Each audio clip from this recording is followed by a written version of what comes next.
அஸ்ஸலாமு அலைக்கும் வரஹ்மத்துல்லாஹி வபரகாத்துஹு.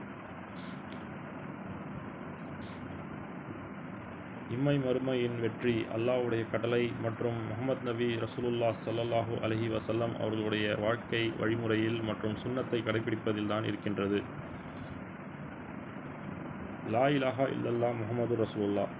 லா இலாஹா இல்லல்லாஹ் என்றால் வஸ்துக்களால் ஆகும் என்கின்ற தவறான நம்பிக்கையை நம்முடைய மனதிலிருந்து எடுத்துவிட்டு அல்லாஹ்வால் தான் நடைபெறும், அல்லாஹ் ஒருவனால் மட்டும்தான் இந்த உலகம் மற்றும் இந்த உலகத்தில் இருக்கும் அனைத்து விஷயங்களும் நடைபெறுகின்றன என்பதை நம்பிக்கை கொள்வதாகும். லா இலாஹா இல்லல்லாஹ் என்கின்ற கலிமாவை ஒரு தராசு தட்டில் வைத்துவிட்டு மறு தராசு தட்டில் இந்த 7 வானங்களையும் 7 பூமியையும் மறு தராசு தட்டில் வைக்கும் பொழுது லா இலாஹா இல்லல்லாஹ் கலிமா அந்தஸ்தால் உயர்ந்து விடுகின்றது. லா இலாஹா இல்லல்லாஹ் என்பது அல்லாஹ் ஒருவன், அவனையன்றி வேறு இறைவன் இல்லை என்று நம்பிக்கை கொள்வதாகும். இப்ராஹிம் அலைஹிஸ்ஸலாமுடைய காலத்தில் அவருடைய தந்தை சிலை செய்பவராக இருந்தார்.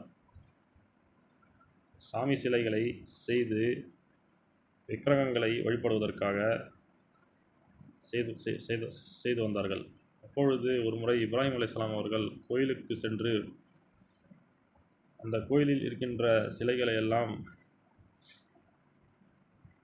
பேசாமல் இருக்கின்றது, இவை எப்படி அல்லாஹ்வாக இருக்க முடியும், இறைவனாக இருக்க முடியும் என்று பெரிய சிலையிடம் இருக்கின்ற ஒரு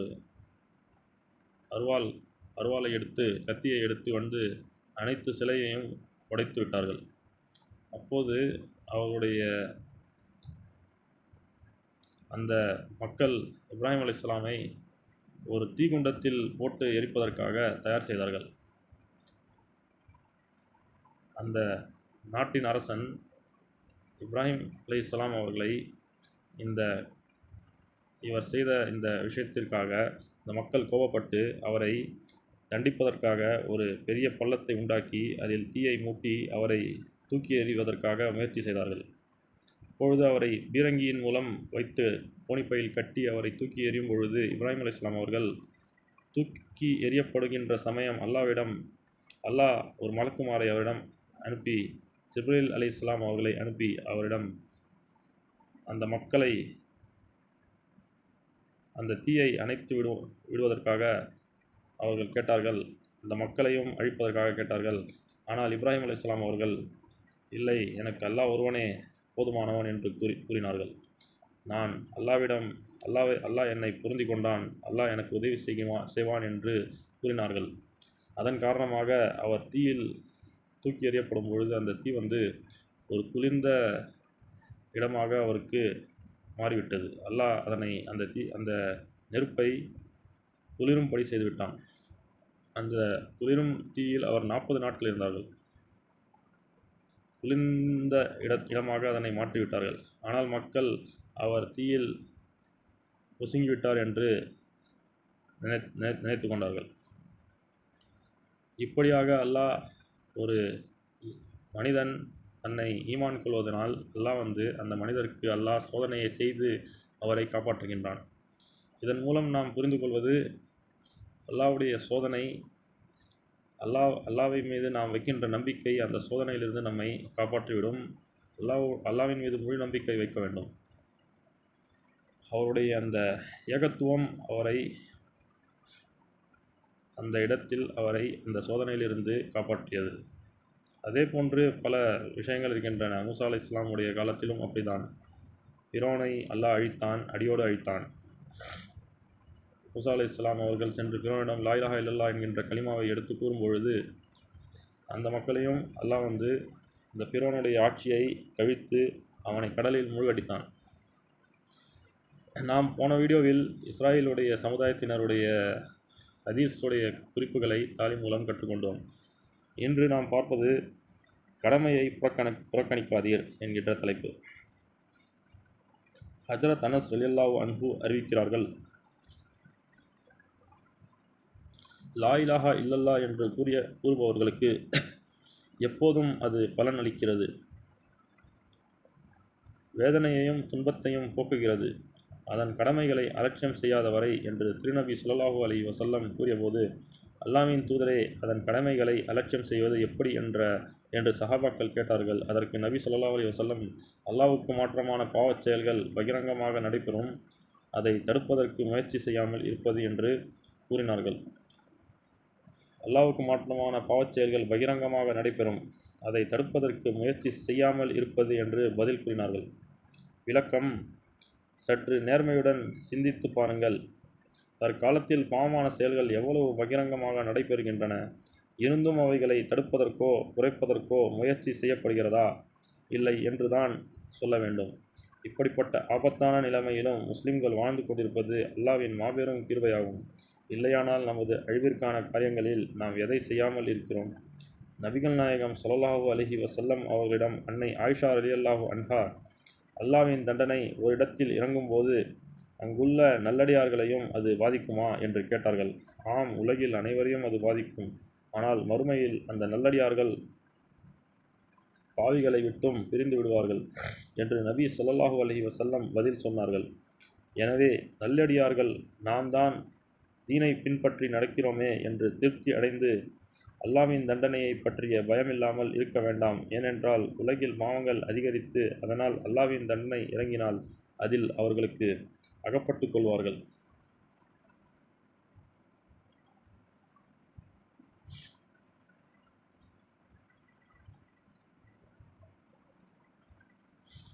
மனிதர்கள் பாவங்களை செய்து கொண்டிருக்கும் பொழுது அதனை நாம்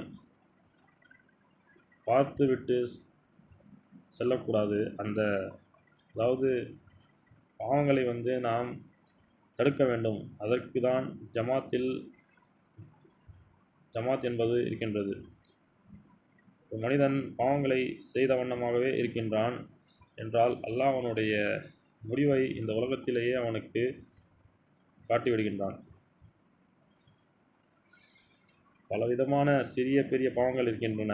எந்த பாவங்களாக இருந்தாலும் அதனை நாம் கட்டுப்படுத்தி அல்லாஹ்விற்கு பயந்து வாழ வேண்டும். லா இலாஹா இல்லல்லாஹ் கலிமாவை வாயால் மட்டும் மொழியாமல் அல்லாஹ்வுடைய கடமைகளை நிறைவேற்ற வேண்டும்.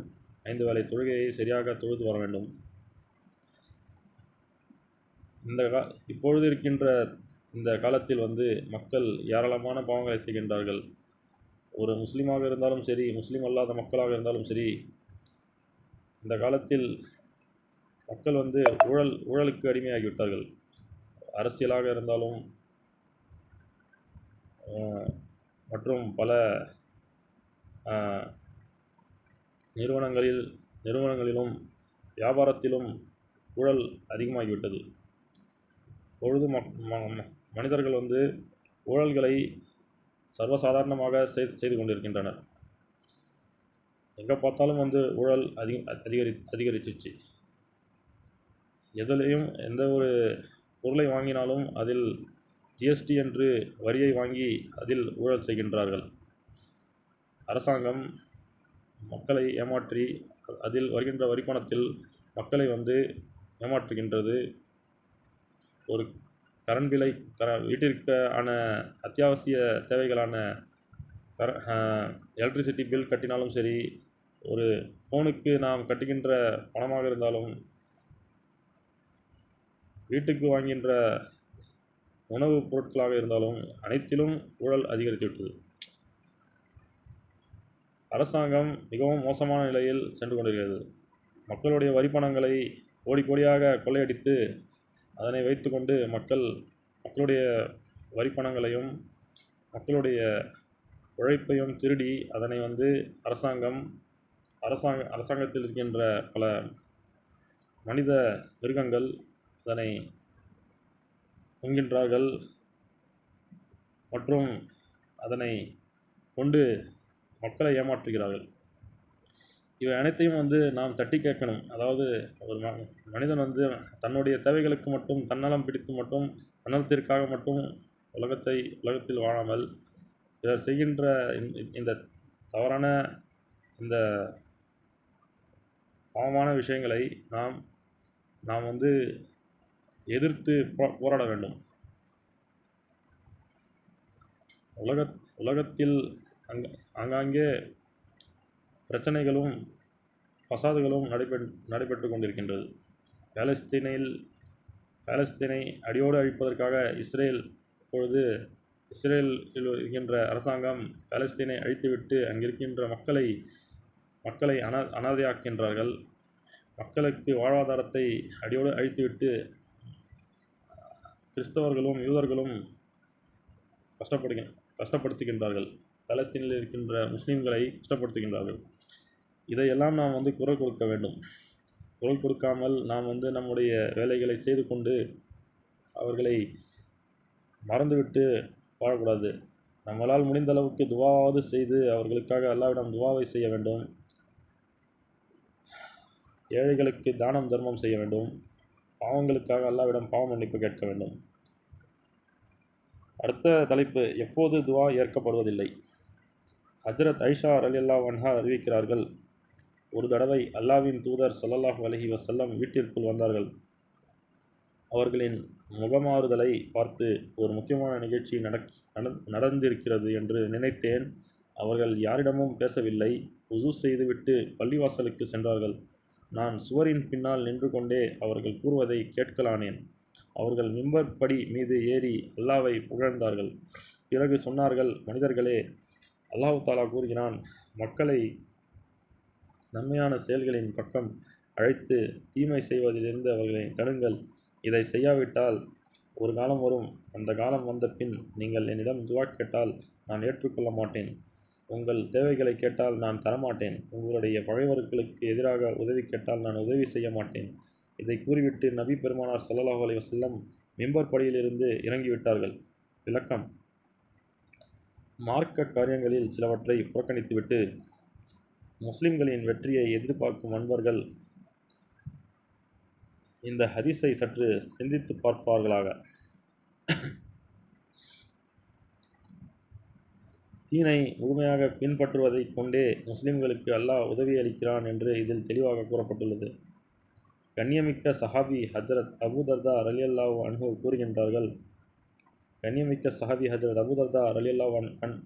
கூறுகின்றார்கள், நீங்கள் நன்மையை ஏவி தீமையை தடுத்து கொண்டே இருங்கள்.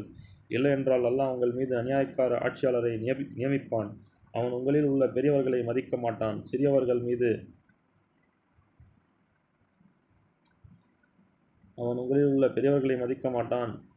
மீது இரக்கம் காட்ட மாட்டான். அப்போது உங்களில் உள்ள நல்லடியார்கள் துவா செய்தால் அது ஒப்புக்கொள்ளப்பட மாட்டாது. நீங்கள் உதவி கேட்டால் கிடைக்காது. பாவ மன்னிப்பு கோரினால் மன்னிப்பு கிடைக்காது. அல்லாஹ் தஆலா கூறுகிறான், ஈமான் கொண்டவர்களே, நீங்கள் அல்லாஹ்வுக்கு உதவி செய்தால் அவன் உங்களுக்கு உதவி செய்வான். மேலும் பகைவர்களுக்கு எதிராக உங்களுடைய பாதங்களை உறுதியாக்கி வையுங்கள்.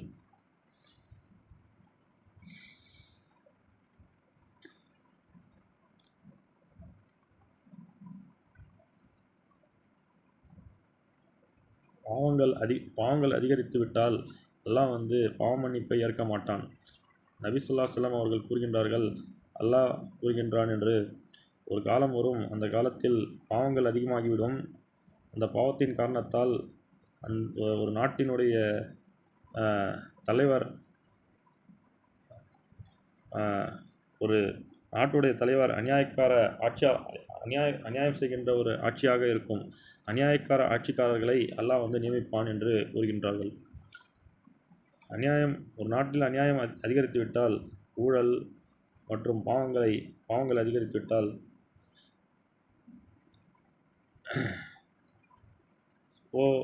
தற்காலத்தில் பாவங்கள் என்பது ஆங்காங்கே மதுபான கடைகள், டாஸ்மாக் கடைகள் அதிகரித்து விடுகின்றது. அதில் வருகின்ற வரிப்பணங்களை கொண்டு மக்களுடைய வாழ்வாதாரத்தை கெடுத்து, மக்களுடைய குடும்ப சூழலை கெடுத்துவிட்டு அதில் வருகின்ற வரிப்பணங்களை கொண்டு அரசாங்கம் இயங்குகின்றது. இதை போன்ற பாவங்களை அல்லாஹ் மன்னிப்பதில்லை. இதனை கொண்டு இந்த ஆட்சி நடைபெறுகின்றது. அரசியலில் ஊழல், சினிமாவில் ஊழல். சினிமா என்பது ஒரு போதையாகிவிட்டது. அரசியலும் சினிமாவும் கலந்துவிட்டது. மக்கள் நாடக மேடையை அமைத்து மக்கள் வந்து கண்டுகளிப்பதற்காக ஒரு நாடகத்தை உருவாக்கி அதில் நடித்து வந்தார்கள். ஆனால் அதனை டிவி மூலமாக பார்த்த வண்ணமாக மொபைல் ஃபோனிலும் டிவியிலும் பார்க்கும் மனிதர்கள் தற்போது வாழ்ந்து கொண்டிருக்கின்றார்கள். யாரிடமும் டச் மொபைல் இல்லாமல், டச் ஸ்க்ரீன் ஃபோன் இல்லாமல் யாரும் இல்லை இந்த காலத்தில். இருக்கின்ற மக்கள் அனைவர்களும் மதுபோதைக்கு அடிமையாகிவிட்டார்கள்.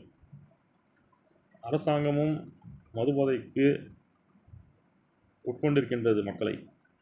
இது போன்ற பாவங்கள் வந்து அல்லாஹ் வந்து மன்னிக்க மாட்டான்.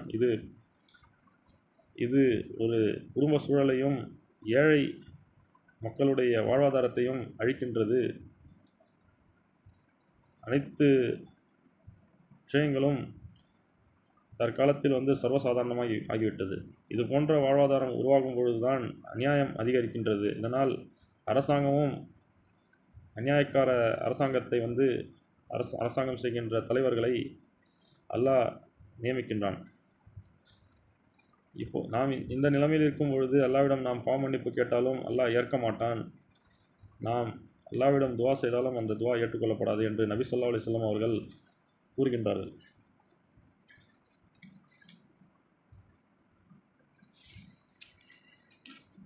அல்லாஹ் உங்களுக்கு உதவி அளித்தால் உங்களை வெல்ல யாராலும் முடியாது. அவன் உங்களுக்கு உதவி செய்யாவிட்டால் உங்களுக்கு உதவி செய்பவர்கள் அவனைத் தவிர வேறு யார் இருக்கிறார்கள்? எனவே மூமின்கள் அல்லாஹ்வின் மீதே நம்பிக்கை வைக்க வேண்டும் என்று அல்லாஹ் கூறியுள்ளான். நீங்கள் நன்மையை ஏவி தீமையை தடுத்து கொண்டே இருங்கள். இல்லையென்றால் உங்கள் மீது அல்லாஹ் வேதனையை இறக்குவான். அதன் பிறகு நீங்கள் துவா கேட்டால் அது ஏற்கப்படாது என்று நபிகள் நாயகம் ஸல்லல்லாஹு அலைஹி வஸல்லம் சத்தியமிட்டு கூறினார்கள்.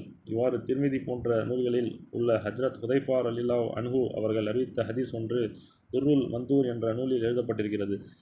பெரியோர்களே, நாம் எந்த அளவு அல்லாஹ்வுக்கு மாற்றமாக நடக்கிறோம் என்று சிந்திப்பீர்களாக. நம்முடைய முயற்சிகள் ஏன் வீணாகின்றன? துவாக்கள் ஏன் பலனற்று போகின்றன? சிந்தித்து பார்த்தால் இதன் காரணம் விளங்கும். நாம் நம்முடைய முன்னேற்றத்திற்கு விதை விதைக்கிறோமா, வீழ்ச்சிக்கு விதை நடுகிறோமோ? சிந்தித்து பார்க்க வேண்டும்.